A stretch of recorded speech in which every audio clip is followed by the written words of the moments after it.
And on a day when the focus is on the 2024 presidential election, one of the unanswered questions about the 2020 presidential election is what role did Mark Martin, High Point University's law school dean, play in the attempt to overturn the election? New information shows Martin, a former Chief Justice on the North Carolina Supreme Court, played a bigger role than previously known in the effort to subvert the will of voters. Bill O'Neill joins us now with the story.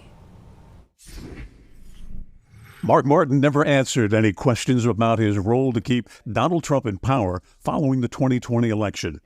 Other attorneys involved, such as John Eastman and Rudy Giuliani, have faced legal trouble, but not Mark Martin. One attorney actually called it his brainchild.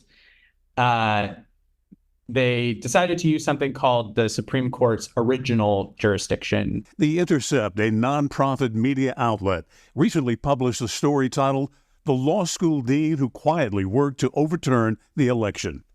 The story describes Martin as a key advisor to Trump's fight to stay in power, someone who spoke with the president on the evening of January 6th.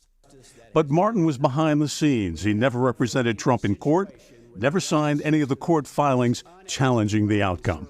Which may mean that he did not commit any type of misconduct in terms of his ethics obligations as an attorney, but he certainly played a key role, and he has refused to discuss it.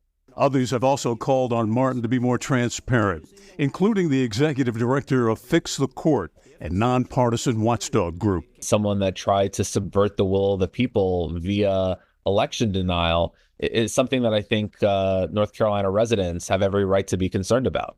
Last week, during a campaign stop in Greensboro, the former president repeated his claims that the 2020 election was stolen. Think of it. They stole the presidency of the United States. They took it. If Trump loses the 2024 race, will he try to overturn the outcome again? And if so, will Mark Martin play a role? Bob Orr, a former colleague of Martin on the North Carolina Supreme Court, urges the law school dean to explain his role in the 2020 election. Progressive groups such as Carolina Forward tried to stop High Point University from hiring Martin.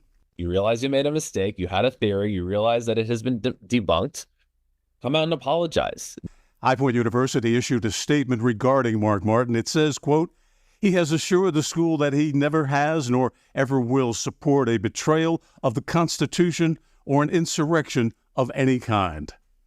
Bill O'Neill, WXII 12 News.